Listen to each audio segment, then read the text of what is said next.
Hello, good morning. आज के इस वीडियो में सभी बच्चों को नमस्कार है। और आज के वीडियो में हम आपका एक फिनाइल कीटोन्यूरिया टॉपिक लेके आए हैं। फिनाइल कीटोन्यूरिया एक प्रकार का जेनेटिक डिजीज़ है जो मेंडेलियन डिसऑर्डर के ही अंतर्गत आता है। ये फिनाइल कीटोन्यूरिया जो PKU इसका शॉर्टकट नेम होते हैं। और इसमें हमने कुछ लिखा है, इसमें देखिए इनबोर्न एरर ऑफ मेटाबॉलिज्म है। मेटाबॉलिज्म का मतलब होता है शरीर में जो मेटाबॉलिक एक्टिविटीज़ होती है वो गलत डायरेक्शन में जाता है, उसमें गलतियाँ हो जाती है। दूसरा है ऑटोसोमल रिसेसिव ट्रेट्स है। जो फिनाइल कीटोन्यूरिया डिजीज़ है वो ऑटोसोमल रिसेसिव ट्रेट्स है। आपको हम पहले भी बताए होंगे कि क्रोमोसोम दो तरह के होते हैं, एक ऑटोसोम्स, दूसरा सेक्स क्रोमोसोम्स। तो ये ऑटोसोम से रिलेटेड होता है और उसमें भी रिसेसिव ट्रेट्स है, जिसमें रिसेसिव रहेगा, डोमिनेंट नहीं है, रिसेसिव है। दूसरा है, तीसरा है इनहेरिटेबल डिजीज होते हैं। इनहेरिटेबल का मतलब होता है कि जो अपने पेरेंट से ऑफस्प्रिंग्स में प्राप्त हो। सबसे बड़ी बात होती है कि ये फिनाइल कीटोन्यूरिया जो रोग होता है वो होता क्यों है। तो हमारे शरीर में एक एंजाइम का डेवलपमेंट होता है जिसका नाम है फिनाइल एलेनिन हाइड्रोक्सिलेज। इसकी कमी हो जाती है। इधर देखिए लिखा है लैक। लैक क्यों होता है? तो क्रोमोसोम 12, हमारे शरीर में जो क्रोमोसोम 12 है ऑटोसोम्स का, उसमें जीन जो पाए जाते हैं वो जीन में डिफेक्ट हो जाता है, जिसके कारण ये एंजाइम नहीं बन पाते हैं। एंजाइम नहीं बन पाने के कारण, कमी होने के कारण, ये जो फिनाइल एलेनिन है वो टायरोसिन में नहीं कन्वर्ट होता है। यही एंजाइम इसको इसमें कन्वर्ट करता है। तो इसमें कन्वर्ट नहीं होने के कारण ये जमा होने लगता है, इकट्ठा होने लगता है और इकट्ठा होकर के फिनाइल पायरुविक एसिड में कन्वर्ट हो जाता है। अब फिनाइल पायरुविक एसिड में कन्वर्ट होने के बाद विभिन्न प्रकार के रोग उत्पन्न करते हैं। तो ये हमने शुरू में दिया, उसके बाद हम आपको बताएंगे कि इसका साइड इफ़ेक्ट्स क्या होता है। जो बच्चे होते हैं उनका मेंटल रिटार्डेशंस हो जाता है, मानसिक विकास रुक जाता है। इसमें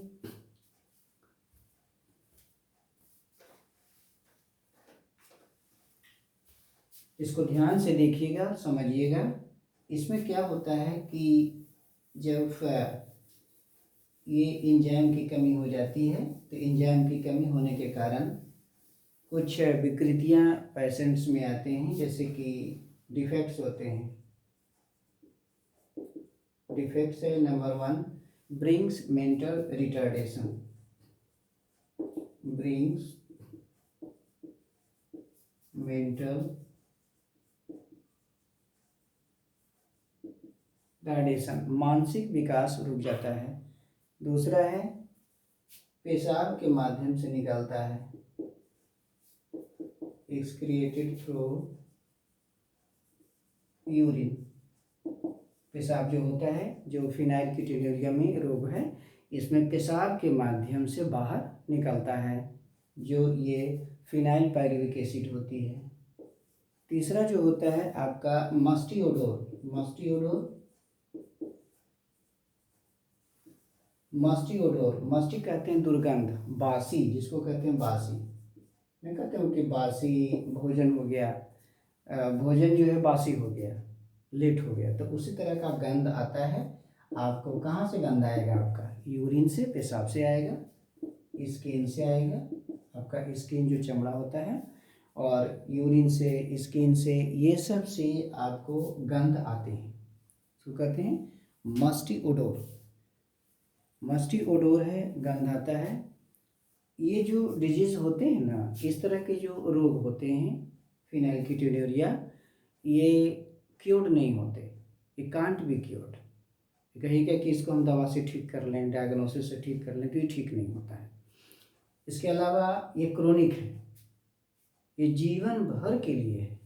यही ध्यान रखना है कि हम हमेशा समय के अनुसार, डॉक्टर के एडवाइस के अनुसार हम इसका टेस्ट कराते रहें, चेकअप कराते रहें, खान पीन पर ध्यान रखें। जो भी प्रिकॉशन डॉक्टर बतावे इसको हम ध्यान रखें। बल्कि ये कोशिश रखना है, करना है कि भाई हम इसे अंडर कंट्रोल करके रखें। ऐसा होता ही नहीं है कि इसको हम क्योर कर सकते, इट कांट बी क्योर। अब हम चलते हैं पेडिग्री एनालिसिस पर। और भी इसमें कुछ बातें हैं कि ये सब जो है जनरली होता नहीं है, नॉर्मली होता नहीं है। 1000 गो 100 गो में एक आदमी को होता है, तो ये बहुत ही रेयर है, एक्सेप्शनल है। अब हम चलते हैं पेडिग्री एनालिसिस पर, क्योंकि ये पेडिग्री में इसको जनरली देखा जाता है ऑटोसोमल रिसेसिव डिजीज है। ऑटोसोमल रिसेसिव डिजीज है, जहाँ तक ऑटोसोम्स का प्रश्न होता है तो ऑटोसोम्स क्या होता है कि जो ऑटोसोम रिसेसिव डिजीज होते हैं, चाहे वो डोमिनेंट हो या रिसेसिव हो, आपके ऑफस्प्रिंग्स को इक्वली अफेक्ट करते हैं, दोनों को समान रूप से। तो इसमें हम ऑटोसोमल रिसेसिव ट्रेट्स हम देखेंगे। इसमें कंडीशन से रखा गया है कि कंडीशन देखिएगा, कंडीशन है कंडीशन नंबर वन में देखा गया है कि यदि दोनों पेरेंट्स ट्रेस है, मान लिया कि बोथ पेरेंट यानी बोथ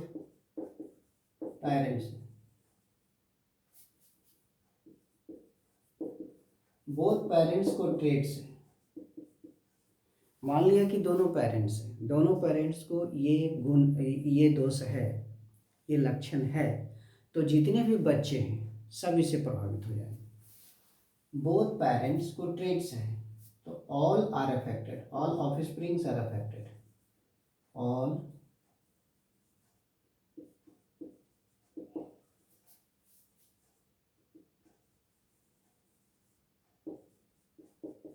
हमेशा याद रखिए, यदि दोनों के दोनों है, मान लिए कि ये मेल है और ये फीमेल है, ये भी प्रभावित है, ये भी प्रभावित है, दोनों को रोग है, तो जितने भी संतान होंगे वो सब संतान जो है रोग से ग्रसित हो जाएंगे। ये पहला केस है। दूसरा केस ये हो जाता है कि दूसरा केस में यदि ऑफस्प्रिंग्स के ट्रेट्स हैं, ऑफस्प्रिंग्स, या ऐसा आप कहें कि यदि दोनों पेरेंट्स अफेक्टेड हैं तब ये हो गया। सेकेंड कंडीशन में कहें कि अगर दोनों पेरेंट्स में ट्रेट्स नहीं है, बोथ पेरेंट्स नॉट ट्रेट्स, इसमें ट्रेट्स नहीं है, लक्षण नहीं एक्सप्रेस हो रहा है, TRAITS, नॉट ट्रेट्स है, ये दोनों पेरेंट्स हैं, ये दोनों पेरेंट्स में ट्रेट्स नहीं है, लेकिन ऑफस्प्रिंग्स में है, हमेशा याद रखिएगा, लेकिन ऑफस्प्रिंग्स में है, बट हैव इन ऑफस्प्रिंग्स। मान लीजिए कि यहाँ पर आपका मेल है, मेल को फीमेल से शादी किया, ये दोनों में नहीं है, लेकिन ऑफस्प्रिंग्स में है। मान लिया ऑफस्प्रिंग्स है तो ऑफस्प्रिंग्स में है, जैसे कि मान लिया मेल हो गया, फीमेल हो गया, मेल हो गया, फीमेल हो गया, इस तरह से है, ऑफस्प्रिंग्स में है, ठीक है, इक्वली है। इसका मतलब ये होता है कि इन दोनों में जो है कैरियर है, मतलब कि हेट्रोजाइगस कंडीशन है, दोनों में क्या है, हेट्रोजाइगस है, यानी capital A small A, capital A small A, माने हेट्रोजाइगस, यानी ऑफस्प्रिंग्स क्या है, हेट्रोजाइगस, मैंने ऑफस्प्रिंग्स नहीं, पेरेंट्स जो है हेट्रोजाइगस, ये देखिए पेरेंट्स क्या है, हेट्रोजाइगस है। तो पहला कंडीशन हमने देखा कि यदि दोनों पेरेंट्स को ट्रेट्स है तो जितने भी ऑफस्प्रिंग्स रहेंगे सभी को रोग रहेगा, ये ट्रेट्स हो गए। दूसरा हमने केस लिया कि यदि दोनों पेरेंट्स में ट्रेट एक्सप्रेस नहीं है, दोनों में ये रोग नहीं है, लेकिन बच्चे में है, इसका मतलब हुआ कि ये इसका जो जीनोटाइप है वो हेट्रोजाइगस है, माने इस तरह के कंडीशन हुए, ठीक है। इसमें जो कंडीशन आ जाएगा इस तरह का आ जाएगा, हमेशा याद रखिएगा, दोनों में ट्रेट्स है, ये फॉर ऑटोसोम्स है, ये रिसेसिव है, इसका मतलब है दोनों में से, ये दोनों रहेगा तभी एक्सप्रेस करेगा। हमेशा याद रखिएगा कि ऑटोसोम्स रिसेसिव में दोनों स्मॉल स्मॉल रहेंगे तभी ये गुण को दिखाएगा, एक कैपिटल और एक स्मॉल रहेगा तो नहीं दिखाएगा। तो ये दोनों है, दोनों ऑफस्प्रिंग्स है। इसमें देखा गया है कि कैपिटल है स्मॉल है तो ये एक्सप्रेस नहीं करेगा, इसमें भी एक्सप्रेस नहीं करेगा, लेकिन फीमेल में है कि ऑफस्प्रिंग्स में है, इसका मतलब ये हेटेरोजाइगस है। ये दो कंडीशन हुए। तीसरा कंडीशंस में है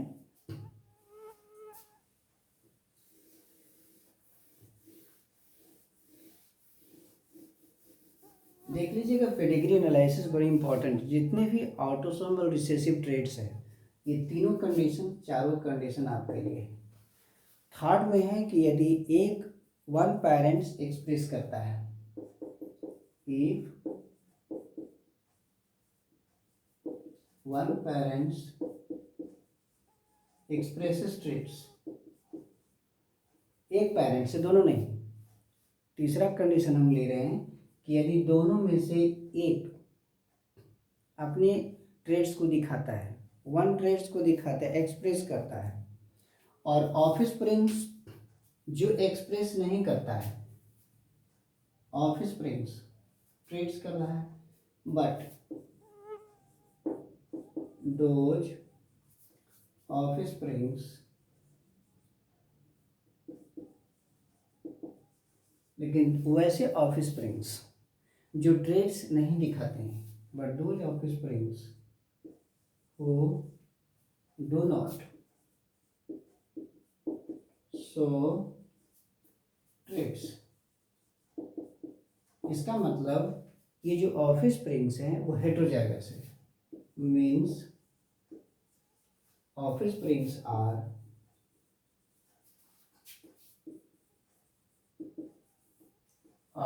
हेटेरोजाइगस।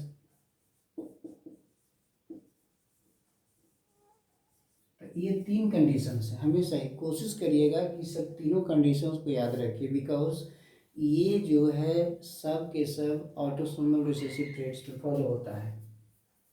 जैसे मान लिया कि ये मेल फीमेल है, ये मेल हो गया, ठीक होगी, दोनों में कोई एक अब कह रहा है। इसमें देखिए कि अगर एक पेरेंट में ट्रेट्स है, मान लिया कि इसमें ट्रेट्स है, अब ऑफस्प्रिंग्स क्या है, अब एक में if one parent express traits, और ऑफस्प्रिंग्स में जो नहीं दिखा रहा है, जिसमें ट्रेट्स नहीं है, मान लिया कि आपका इसमें ट्रेट्स नहीं है,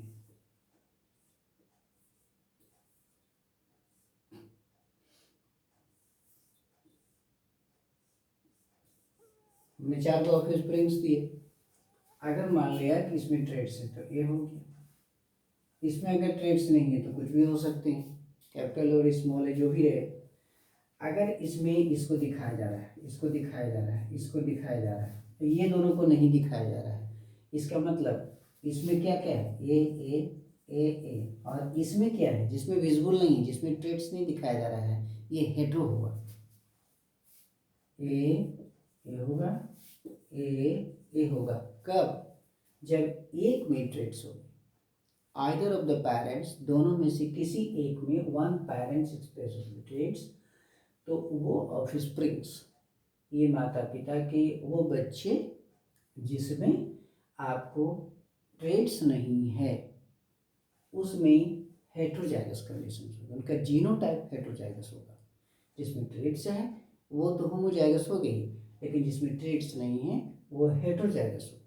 हमेशा याद रखिएगा इसको, यानी इसमें नहीं है तो इसमें भी हो सकता है, ऐसे ऐसे, इसका मतलब नहीं है, तो भी आप दे सकते हैं। आप तो कैपिटल ए दीजिएगा नहीं, उससे तो कोई मतलब हमको है नहीं, कैपिटल ए स्मॉल ए दीजिए, ऐसा क्रॉस करके देख लीजिए, इसमें से ए दो से काम करेगा, कैपिटल ए दो से काम करेगा, तो capital A small A Mendel's के अनुसार हो जाता है। अच्छा, रूल नंबर 4 है, इसमें चारों याद रखिएगा कि जो ऑटोसोमल रिसेसिव ट्रेट्स होते हैं, रूल नंबर 4 में जो ऑटोसोमल रिसेसिव ट्रेट्स होते हैं उसमें स्किपिंग होती है। पेरेंट्स में स्किपिंग हो सकती है, या वन जनरेशन में स्किपिंग हो सकती है, या टू कोई भी जनरेशन में स्किपिंग रहे। स्किपिंग का मतलब होता है कि वो जनरेशन जिसमें ट्रेट्स नहीं है, जिसमें रोग नहीं है, जेनेटिकल डिफेक्ट नहीं है, उसको हम स्किपिंग कहेंगे।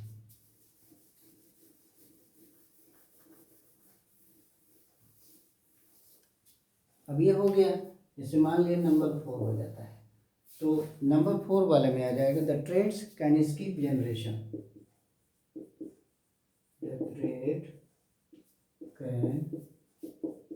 Skip generation.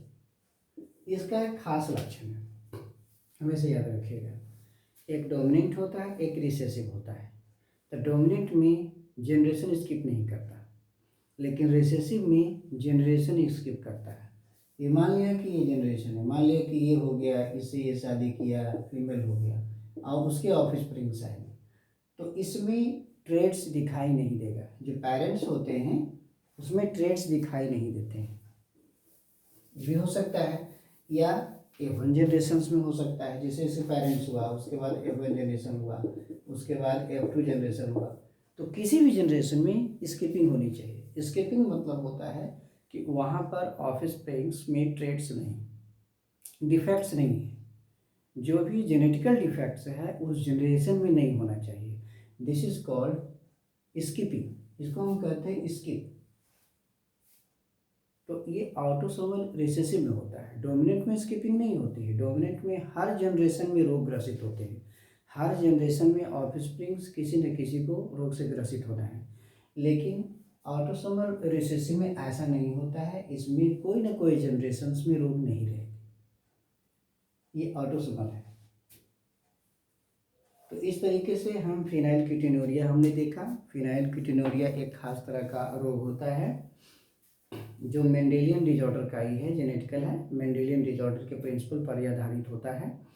ये एक एंजाइम्स या एक प्रोटीन्स की कमी के कारण होता है, जिसको हम फिनाइल एलेनिन हाइड्रोक्सिलेज कहते हैं। उसकी कमी के कारण क्या होता है, हमारे शरीर में जब मेटाबॉलिक एक्टिविटीज़ है, जब फिनाइल एलेनिन बनते हैं तो फिनाइल एलेनिन टायरोसिन में कन्वर्ट हो जाते हैं, और उसको कन्वर्ट करने के लिए एंजाइम है, वही एंजाइम नहीं बन पाता है। और वो एंजाइम बनता कहाँ से है, तो क्रोमोजोम 12 जो है, 12वां क्रोमोजोम जो होता है उसमें एक जीन पाए जाते हैं, उसी जीन से ये बनता है, और उसी जीन में डिफेक्ट हो जाता है, एरर हो जाता है, जिसके कारण ये एंजाइम नहीं बन पाता है। और हमारा जो फिनाइल एलेनिन है टायरोसिन में कन्वर्ट नहीं हो पाता है, तो जिसके कारण क्या होता है कि फिनाइल एलेनिन जमा होता चला जाता है। जमा होने से क्या होता है कि वो फिनाइल पायरुविक एसिड में कन्वर्ट हो जाता है, और विभिन्न प्रकार के रोग उत्पन्न करते हैं, जिसको कहते हैं, जैसे मेंटल रिटार्डेशंस हो गया। इस तरीके से बहुत सारा है। यूरिन के जरिए बाहर निकल जाता है, शरीर में बासी जैसा गंध आएगा, पेशाब में आएगा, स्किन से आएगा, एक्जिमा टाइप का होगा। ये जो रोग होते हैं आपका ट्रीटमेंट के अंतर्गत नहीं आता है। हालांकि कहा गया है कि ये क्योर तो नहीं होता, लेकिन बार बार डॉक्टर से संपर्क में रहिए, डायग्नोसिस कराते रहिए, अच्छा खाना खाते रहिए, ये सब है। रही बात आपका, हमने ये बताया कि जो आपका पेडिग्री एनालिसिस है, वो पेडिग्री एनालिसिस के तहत हमने ये 3-4 कंडीशन बताए कि ऑटोसोमल जो डिजीज़ होते हैं, ये चारों कंडीशन में एक स्किपिंग होता है, कि स्किपिंग कंपलसरी है किसी भी जनरेशन में, चाहे वो पेरेंटल F1 F2 हो। लेकिन इसके साथ साथ हमने 3 और भी कंडीशन आए कि भाई, एक कंडीशन जब दोनों हस्बैंड एंड वाइफ दोनों प्रभावित हो तो समूचा जनरेशन प्रभावित होगा। यदि हस्बैंड एंड वाइफ प्रभावित नहीं है, लेकिन हमारा ऑफस्प्रिंग्स प्रभावित है, कुछ ऑफस्प्रिंग्स प्रभावित है, इसका मतलब ये क्या है, आपका हेटेरोजाइगस है। ये सब हमने बताया है, ये सब हमको याद रखना है। यदि दोनों पेरेंट्स में से एक प्रभावित है तो ऑफस्प्रिंग्स जो प्रभावित नहीं है उसमें भी हेटेरोजाइगस होगा। जो प्रभावित है वो तो होमोजाइगस होगा, और जो प्रभावित नहीं वो हेटेरोजाइगस। हमेशा याद रखिएगा कि ऑटोसोमल रिसेसिव में जो कैपिटल और ए और स्मॉल ए होता है वो ट्रेट एक्सप्रेस नहीं करता। स्मॉल ए ट्रेट एक्सप्रेस करेगा, यानी ये और ये एक्सप्रेस नहीं करेगा, कैरियर रहेगा। ये और ये एक्सप्रेस करेगा, ये एक्सप्रेस करेगा, ये एक्सप्रेस नहीं करेगा, ये एक्सप्रेस करेगा, ये नहीं करेगा। तो ऐसी स्थिति में अगर है तो आपका जो आपका ऑफस्प्रिंग्स होता है वो ऑफस्प्रिंग्स में आपका वो कंडीशन आएगा।